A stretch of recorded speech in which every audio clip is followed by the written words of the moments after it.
Колеги, доброго дня. Good afternoon. My name is Valentin Pogachov, and today, within the framework of the pilot project, Speaker of the Peacetime Life, we are going to talk about the opening of the first pedestrian passage near the Stanitsa Luhanska. In our opinion, this is the first very important step on the road of returning the local citizens to peacetime life, because they now have an access without any hindrances to the means of communication, to the food products and members of their families who reside in the territories controlled by the government of Ukraine. This is during the first day of its operation. This checkpoint actually provide the passage to more than 9,000 persons, all in all. By the resolution of Cabinet Ministers of Ukraine and the headquarters of ETO, they closed all the checkpoints near the line of contact with the temporary occupied territories. Among those, there were 23 frontline checkpoints in the Luhansk region. So today we are going to sum up the results of the work of the first 2 weeks at this checkpoint. So also we are going to touch upon the problems faced by those who would like to cross the border and what happens in different other districts of Luhansk region. We have the Skype connection with Mr. Yuriy Klymenko. Yuri, do you copy us? Yes, we have a wonderful connection. Please speak slowly because we have this simultaneous translation into English and Russian, and you have the floor now. Good afternoon, UCMC in the studio. I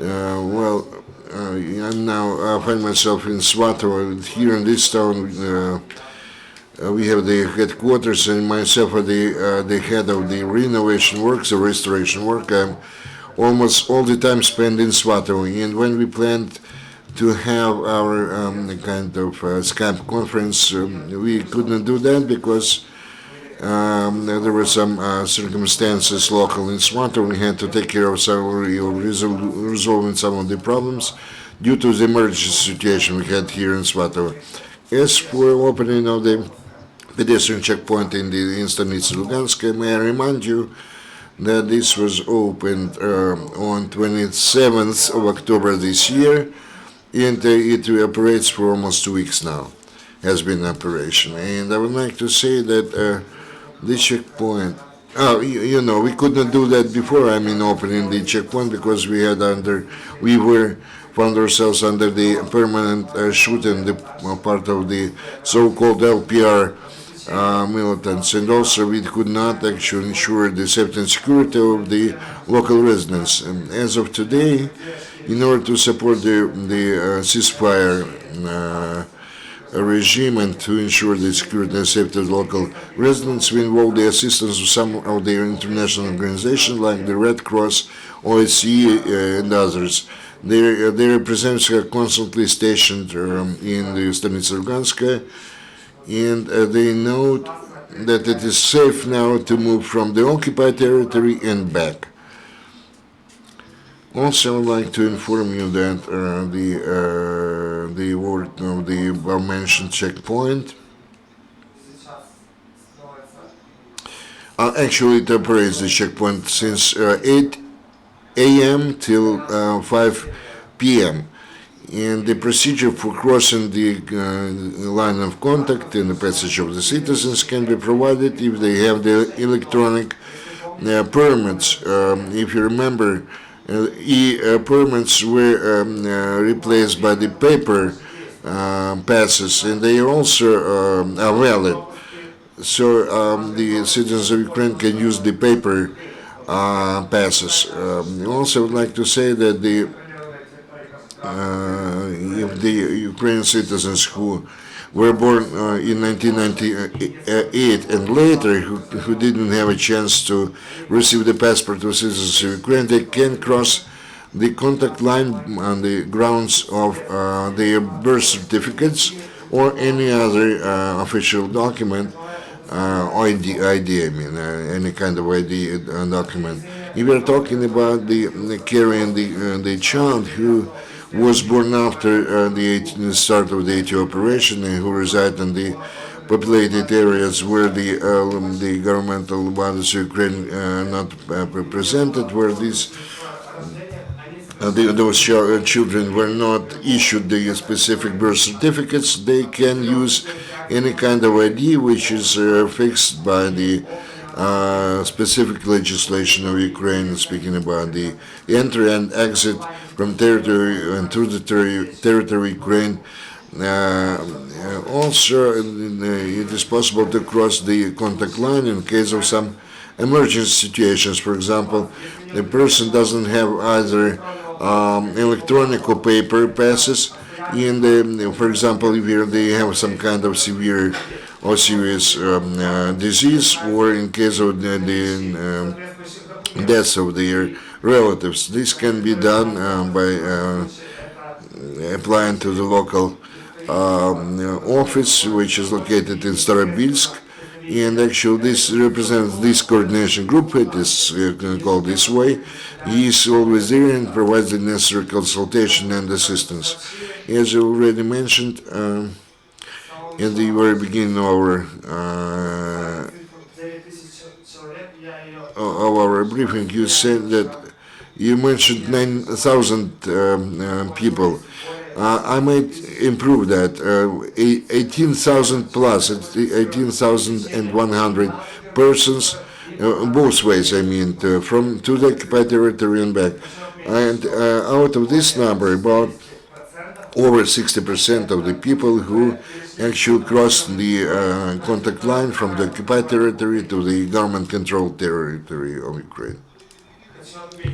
I would like to know that taking into consideration the considerable number of visitors in the rather cold season we are living through, I would like to say that in Luhansk region we have the minus. I'm in the temperature minus several degrees centigrade. So the decision was taken to provide the checkpoint a special tent which is has some kind of the heaters, and we also offers hot tea to the visitors. We also took care of providing additional routes. And last time when we were we had this Skype connection, I mentioned that we were planning the extra routes in the major directions of Severodonetsk and Starobilsk. We provide the special micro buses which actually go through a lot of different populated areas, and those who wish can actually go there and reach those populated areas and then proceed to other populated areas, cities or villages of Ukraine or the temporarily occupied territory. Also, I would like to draw attention to the major problems which we encounter on the daily basis routinely. First of all, I would like to know that a big number of the persons are not aware, they do not know that to cross the contact line, they have to have the specific idea. In our case, this electronic permission or pass.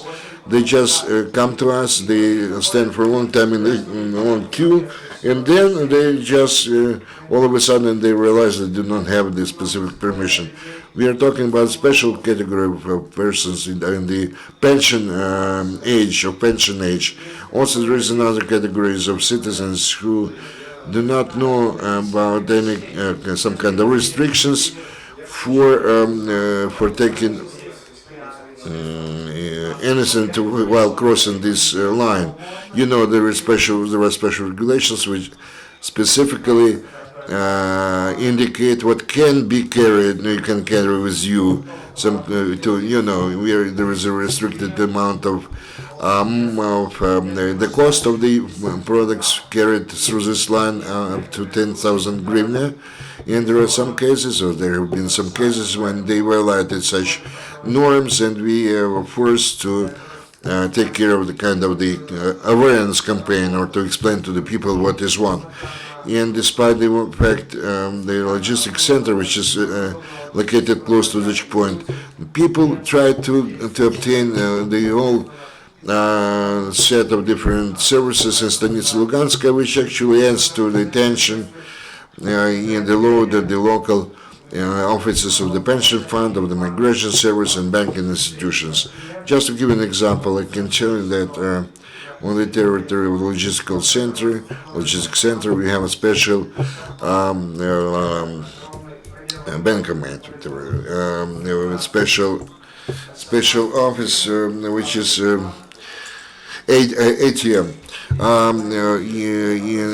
And people do not go there. They reach the city and try to get one person, try to get several payments. They have a number of different plastic cards of their neighbors or their acquaintances who ask them to take their money, and that's why there is a constant tension or constant arguments, in discussion. Our employees have been instructed to try to explain the procedure to those people, how they can get their money, etc. In order to maintain smooth transport connection jointly with the road service company, we carried out reconstruction works on the bridge, and we appealed to some even international and national organizations, including the SBU.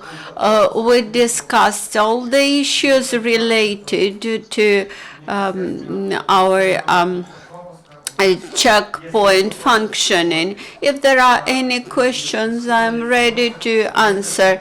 Yes, surely we have questions about illegal transportation of goods via checkpoint in Stanitsa Luhanska.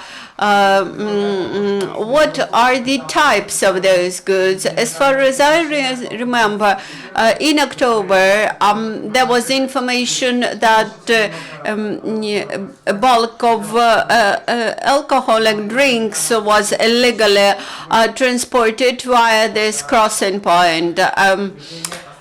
Well, as of today, we do not prevent people from crossing the point. We simply provide awareness campaign for them. We explain what they can carry with them. If people have more than 50 kilos of food with them, for example, if they have one more additional kilo of cheese or one additional kilo of meat, we do not object. We allow them to carry this food with them, but we explain where they can find exact information how much goods of what weight they can carry with them. As for alcoholic drinks, we also provided explanation for people, explained what is legal, what is illegal, and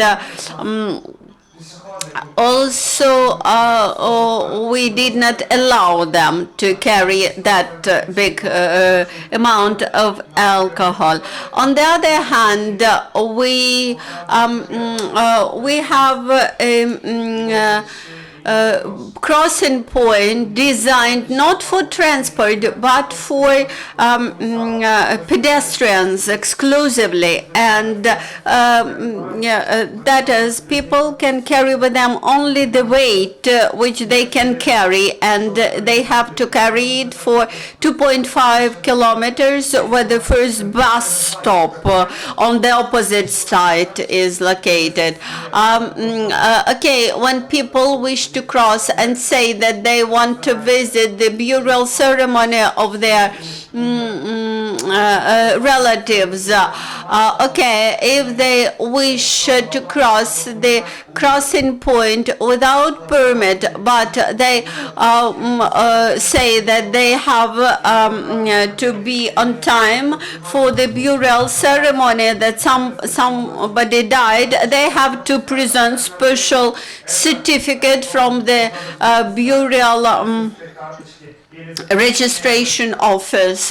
If there is health condition of their relatives, they have to show medical certificate provided by their relatives. Also, I'd like to quote Grigory Tuka. We plan to open the passage point in Novotoshkevsk and one more near Zolote town. Could you add any news about the opening of this crossing points, and whether you can mention specific dates when you expect them to be open? I cannot mention the exact dates. We are working on these crossing points. The first crossing point will be between Zolote and Stahanov. It is, but this crossing point will be opened in November, maybe in late November. During this month, we have to carry out all the consultations with the law enforcement agencies in Kiev and with ATO headquarters in Kramatorsk, and then we will open this crossing point first. As for Novotoshkevsk crossing point, it will be opened by the end of this year, and at least I hope so. In order to explain more, I would like to add that Zolote Stahanov is already designed, and it is supported by legal decision. While Novotoshkevsk is not coordinated with the opposite party. We keep raising this issue in Minsk negotiations all the time, but we haven't succeeded yet, because it's not only our wish to open the crossing point. There should be an agreement of the opposite party.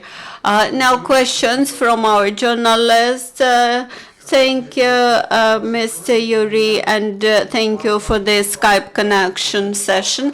Now my question: what is the response of the residents on the occupied territories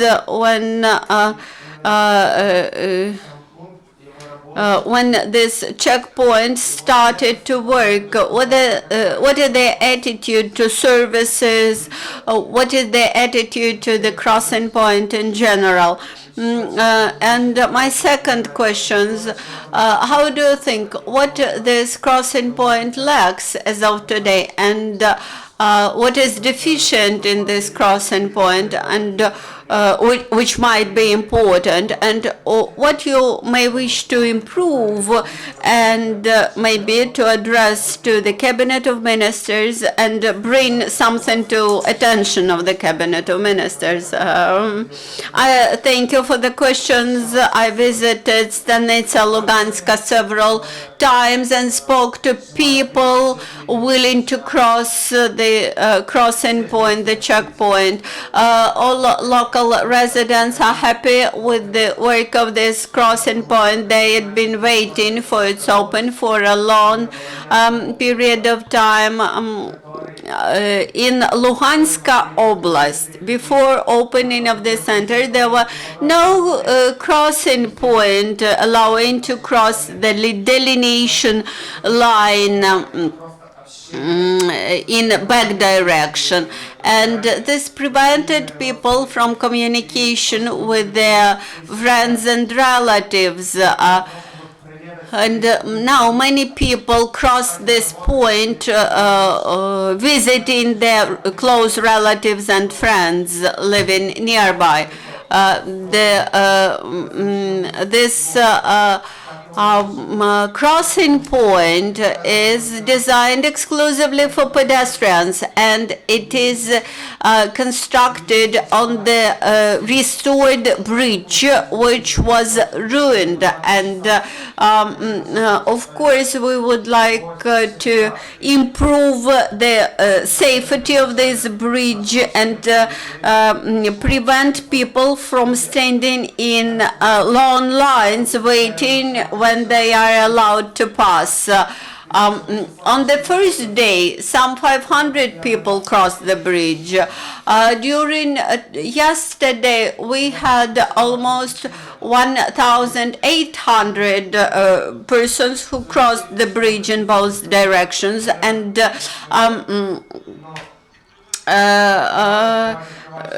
I cannot wish anything for this very crossing, but I would like to open more such crossings, and sometimes we definitely need more such crossings in different locations along the delineation line, because sometimes people on the opposite side, they have to travel 100 and more kilometers to reach this checkpoint. And I know that in many other checkpoints, people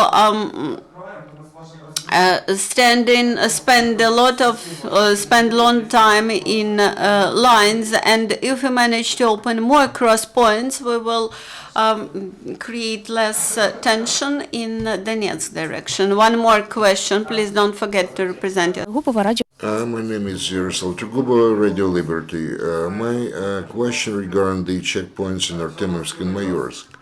And people who try to cross the conflict to and fro, they talk about multi-kilometer queues, and they say that they have to stay in those queues for 10 hours, something like that. Can you explain what the situation is available today there? Actually, people are very much indignated and hurt about the attitude there.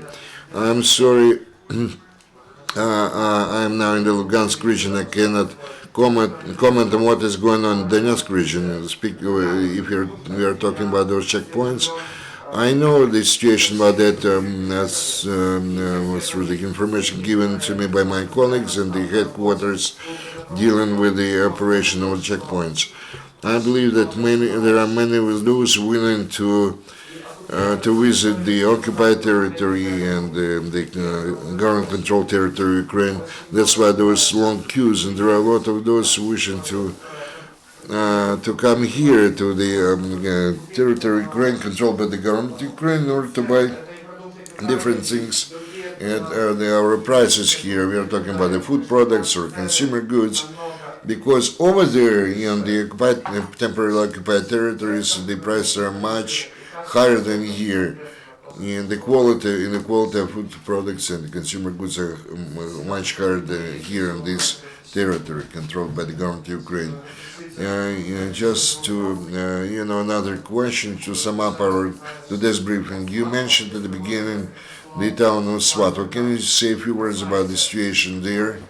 Because on the military civil administration of Luhansk region, we had the information there is a list of those economies and the households which suffered as a result of that accident. So can you say what the situation now, how much money has been allocated to take care of those damaged buildings and facilities? Briefly speaking, not to say anything about the history. Yeah, please be brief, because we have 1.5 minutes left. I would like to inform you that as a result of the fire and the explosions which took place on October 29, 4 people were killed and 20 other people were wounded. Speaking about the households, there's 1,705 households were damaged, incurred some damage, and they were been put in entered in the register, and 1,038 of those are private houses, and 667 apartments. Thank you, Yuri. Also, I asked about the money from the regional budget, which allocated the money to those households which incurred some damages. Do you have some specific figure, Yuri? Can you hear us? Well, I understand we lost the Skype connection. Maybe we'll try once again.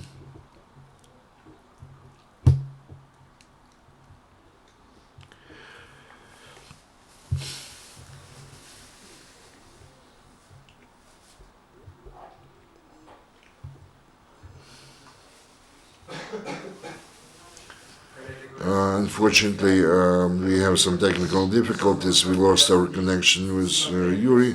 Thank you very much for being with us and watching us on the online. We are going to have the next press briefing, actually next